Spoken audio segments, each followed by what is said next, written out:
Hello. For this very special video, I'm going to be separating into two different parts. One part, I'm just going to be focusing on just the card games. If you play with cards for a majority of the entire game, then it will count as a card game. So here we go. I have Cards Against Humanity, probably my favorite card game to play of all times with friends. This is the bigger, blacker box, which contains the regular Cards Against Humanity standard deck. It also comes with the green box. Well, actually, I bought the separate, so that's up to you on how you want to purchase the game. I also have the everything box inside, the absurd box. I have a hidden compartment pack inside. I have the hidden gems bundle, which includes the pride pack, seasonal greetings, science, food, dad, and the college packs. Here we got the nerd bundle, which includes the fantasy pack, the sci-fi pack, the World Wide Web pack, the geek pack, the AI pack, and the human pack. And I also have the nasty bundle pack, which this one includes the, I don't want to say that one. Basically, I'm not going to say any of these. Maybe except for, picture cards and Saves America pack. It's not just these ones too. I also have other expansions as well, including the original expansions 1, 2, 3, 4, 5, and 6, which are the blue box and the red box respectively. And I also have a bunch of other expansions inside too, but I don't remember which. Otherwise, in the meantime,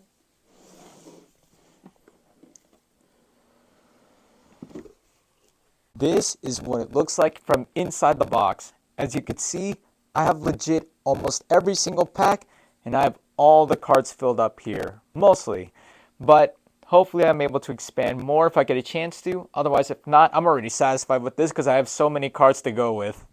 Alright, to follow Cards Against Humanity, here's What Do You Meme? It's sort of a similar game to Cards Against Humanity, only except you're using pictures and you're answering using memes. I also had Red Flags, the game of terrible dates.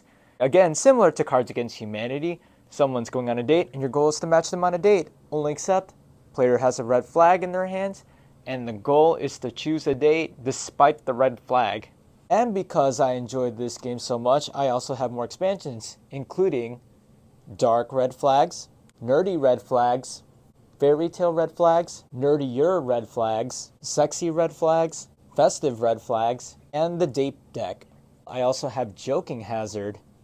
Also plays similar to Cards Against Humanity, only except you're doing it in a comic book style, with 2 cards on the table, and the goal is to pick the punchline. Here's a fun sequel to Joking Hazard, Trial by Trolley. You're picking 2 sides, and your goal is to choose one and run over the other side. From the same creators of What Do You Meme, here's Do You Know Me? You gather a bunch of friends, you ask a bunch of yes or no questions to them, and your goal is to guess whether they say yes or no to those corresponding questions. If you want a family-safe version of Cards Against Humanity, there's always Apples to Apples. One of my favorite games to play, this is Take 5, a game of chance basically. This one's really fun to play with a bunch of friends. From Unstable Unicorns, here's Here to Slay. This one's also fun, this is Sabotage. You're creating a bunch of boba recipes to open up your restaurant, and the first one to, I believe, achieve 3 drinks first wins. This is arguably one of my favorite card games to play of all times. This is Exploding Kittens. Of course, your goal is to survive, be the last one to survive actually, and have the rest of your opponents be eliminated by the exploding kittens. Here's Monopoly Deal, a quicker version to play Monopoly. Here's No Thanks. This is a game where you have a bunch of friends around and then you all have a bunch of chips. Each of you will be collecting a random number and you don't want to get the highest number. If your card gets a high number, then for sure you might be losing. So it's pretty strategic. With the chips that you have the ability to pass the card around. But here's the catch. If you run out of chips, you have to take the card. You want to be the person with the lowest scoring amount of cards in your hand. Once you have that total, whoever has the lowest score out of the bunch wins. This one here is Family Feud, the Jumbo Platinum Edition. One person reads out the card. Each players are split into teams. Your goal is to answer every single question that's on the card. If it's on the card, you get points. If not, then you get strikes. 3 strikes, other team guesses. They get it right, they get the points. If not, you get the points. It's sort of hard to explain this game in detail because in my opinion, this is probably one of the hardest games to play with friends. As long as you're able to know how the game goes, then it should be fine. To be fair, I'd rather play Sabotage than this because it's a little more easier to understand, although this is pretty fun once you understand the rules. And I know this isn't really a card game per se, but it's sort of similar to it because you're just dealing with a bunch of pieces that are sort of like cards. This is P's for pizza. You're combining things together to make a pizza slice. A good old classic game, and all my cards fell over. None other than Uno. The game, or the one that I have, the packaging is completely broken. You see how much of abuse we've shown to this? But this is how much me, my family, and all my friends love to play Uno. And it's not just the standard Uno that we have as well. We also have the WWE version of Uno. I also have a Mario Kart version of the game Uno. Here I have a really fun version of Uno called Uno Dare.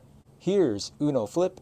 I have Uno Dare, the adults only version. And to cap things off, here I have the 50th anniversary card game. So this comes with the stylized cards of the Uno game, as well as a coin that comes along with this version of the game. This is my collection of card games that I've owned. This time, let me show you all of my board games. Here is Guess Who and Guess Where. I just keep it on the shelves here because I barely touch these games anyways and just have this collecting dust in the background, so yeah. To continue on with toys that I had in my childhood, other than Guess Who and Guess Where, here's Sorry, the Disney edition. It's sort of beat up because it got flooded.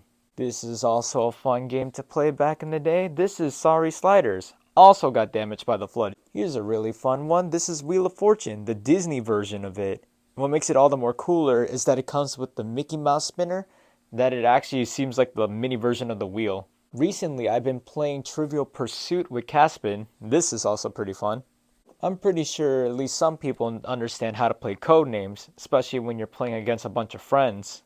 Honestly, you can't go wrong with the game of Jenga, unless if you build it on a wooden table like mine right here, and everything collapses to the ground. Of course you saw me and Caspen play this game, none other than Bingo. Not really a board game per se, but this is still fun to play from time to time. My original Bop It. And also looking around, I just realized that I also have a Guess Who miniature version, the one that you get at McDonald's.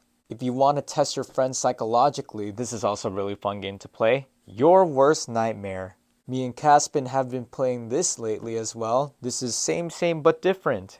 For those of you who've seen the show Hot Ones, I'm pretty sure you know the game Truth or Dare by now. Here's a fun game to play at a party. This is Say Anything. You also can't go wrong by playing a game of Twister or so. But if you really want to spice things up, you can get All Screwed Up, which is the adult version of Twister. This is Wavelength. This is really fun, honestly. If you haven't gotten a chance to try this game out, I highly suggest watching videos on YouTube because this is actually a really fun party game to play with friends. As a fan of the show, I have the Impractical Jokers game, the Ultimate Challenge Pack. I also have If You Were, a party game where you get to point at people. This one's also pretty fun and challenging. This is Poetry for Neanderthals. As it says in the box, it comes with the inflatable mallet that you get to hit someone with. And it's the thing that's sticking on the side next to the Guess Who and Guess Where game board games from earlier. I made these two purchases recently, and I can't wait to try these out with friends. This is One Night Ultimate Werewolf. And to go along with it, I also have Werewords. Bringing it to the old classic stuff right here. Inside this briefcase stores all the chess pieces and all the checker pieces that I have. My mom actually introduced me to this game. This is Mancala. If you see my solo content, you definitely see me play this game. Five Nights at Freddy's Survive Till 6 a.m. And if you've been watching the Weeby Gaming video, then you'd see us play this game, Five Nights at Freddy's Night of Frights game. This one's also really fun to play with friends. This is Dirty Minds. If I could go blind, I could be even more blind with this game, Googly Eyes. Here's another really fun game to play with friends at a party. This is Quelf, the unpredictable party game by obeying the card. This one's also fun to play with friends. This is Herd Mentality, where you don't want to be the odd one out of the group. I've only played this once with friends, but I definitely had a blast and I cannot wait to play this again. Telestrations, aka the telephone game, only except withdrawing. And a really fun party game to also play, the 5-second rule, where you just spit things out in just 5 seconds. Again, not necessarily a game board game, but a fun game to play with friends nonetheless. This is the lightning reaction electric shock game. And to go with it, I have the shocking lie detector one as well. But I feel to end things off, it's only necessarily right that we finish with a game that almost everyone knows. And it's none other than Monopoly. Now, I don't have the original Monopoly, but I have 4 different versions of Monopoly. So this one is actually my brother's. This is the Fallout edition. This Monopoly version was actually mine during my brony phase.